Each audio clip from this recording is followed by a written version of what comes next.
So it's already Thursday, and it's kind of crazy to think that we already have our second TWAB this season from Bungie, and this one's a pretty juicy one this week, covering pretty much all the raid details that a player will need to know if they're going to be jumping in for that 24-hour emblem and competing for World's First. If you guys don't know or you're new to Destiny 2, basically every time a raid drops, everybody tries to find a fire team, squad up, and jump in and complete the raid as quick as possible and get World's First. If you get it, you get a big shout out, you get like a unique emblem, you get a belt mailed to you personally from Bungie, and all sorts of cool stuff. You get a lot of recognition as well, and it's kind of cool. It's like a little mini tournament basically every time a raid drops in this game, and it's pretty exciting. You know, it brings a lot of viewership to the game and a lot of excitement back into Destiny 2, and a lot of people look forward to it. It gives them a reason to grind and level up and play the game a lot. So yeah, without further ado, let's go ahead and jump into this week at Bungie here. So to start off the article, our boy DMG went ahead and said, now let's talk rules. The world first race for the Vow of the Disciple, which is the name of the new raid in case you don't know, will take place in contest mode. This is a unique variant of the raid only offered for the first 24 hours, capping every guardian at a specific power level to ensure an even playing field. We announced last week that the 1530 power is your target, as this will be the highest power your guardian will perform at against the enemies you face. So in case you guys didn't catch that, you want to be at least 1530 if you're going to be jumping in for the day 1 raid race. So the Vow of the Disciple race timeline will start Saturday, March 5th at 10 a.m. Pacific and end Sunday, March 6th at 10 a.m. Pacific. So right in the middle of the weekend, ending Sunday morning, and you have that full 24 hours, pretty much the best time for anyone. They always release it on a Saturday, and that is the time you need to be there if you're going to be going for that emblem.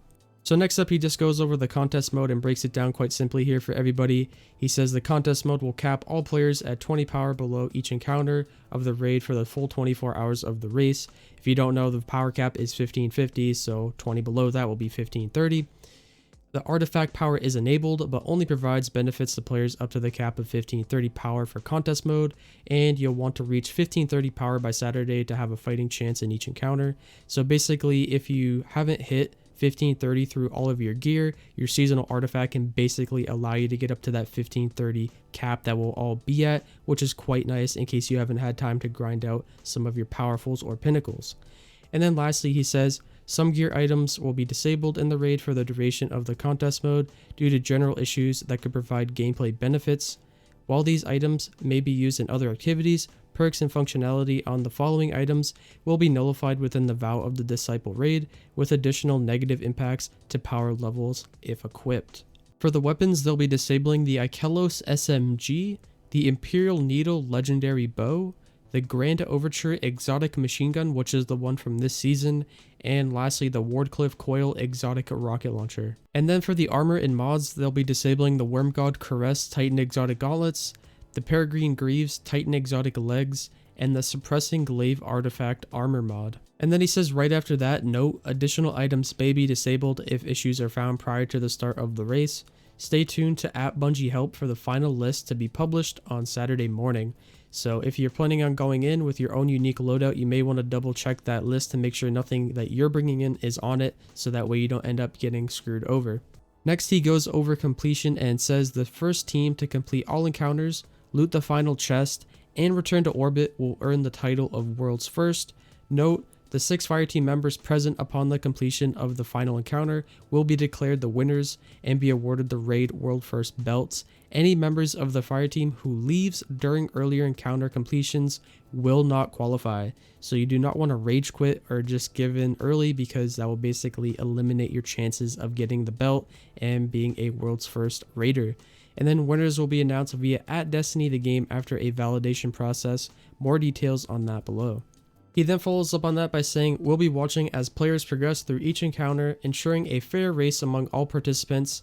Any players found to be breaking our terms of service or manipulating game content can be subject to suspensions or bans. Once we have a record of a fireteam crossing the finish line, we'll spend some time validating a clean completion before announcing the world first fireteam via @Destiny the game on Twitter. So it seems like once somebody gets world's first, check up on that Twitter account because they'll be posting it there. Next up, they go ahead and show off the unique emblem that you'll get if you manage to complete it in the first 24 hours on contest mode. Bungie always does a really good job designing these unique emblems for these special occasions, And like I said at the beginning of the video, I wish everybody the best of luck going in there. I hope you guys have a good time and obviously don't get too frustrated and manage to just overall have a fun experience and just really try your hardest to get it. If you don't manage to get it, it's not the end of the world, but just keep in mind, obviously, you are limited. And, people may complete the raid and then be willing to go back and help other people get it within the first 24 hours. Depending on what kind of raid it is, I don't know how long it's going to take to complete. But generally, a lot of people are willing to help other people out get it. If they've already completed it, they'll go back in for multiple runs and help other people out. So, keep that in mind as well. If you're into Bungie apparel, they also have a little raid jacket quest here. They say if you're looking to show off your participation in the raid launch week and want something nice to wear on your evening walks, we also have a Vow of the Disciple raid jacket offer for you to earn. They say this special Bungie reward offer is only available to players who complete the Vow of the Disciple raid by March 15th, 2022 at 10 a.m. Pacific and place their orders by March 31st, 2022 at the Bungie store. So if you guys want to go ahead and claim this raid jacket, those are the criteria you need to meet, and that's when you need to place your order by if you want to snag that. And then lastly, to wrap up everything about the raid, they also say that we have a seasonal pin we can earn. So for Vow of the Disciple, we'll also be introducing a new pin reward for those who complete the raid before the season concludes.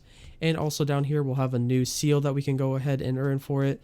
And basically, we're just going to have a bunch of different triumphs that we have to complete in order to unlock it.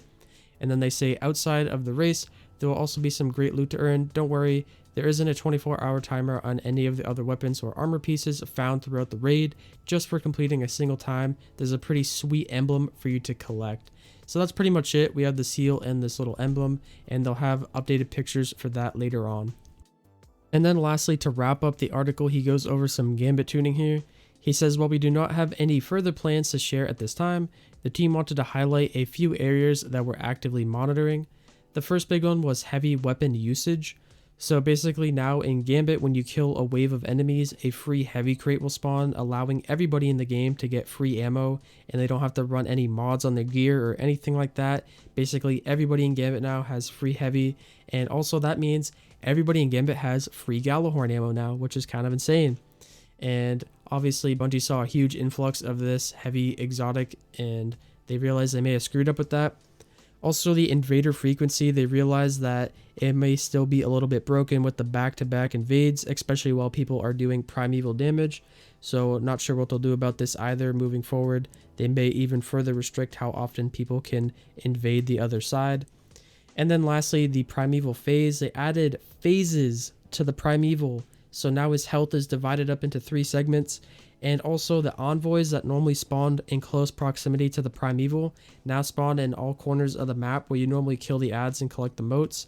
So now you have to do a lot of traveling both between the envoys and the Primeval, and also at the same time avoid being shot by a Gallahorn in the back by the invader.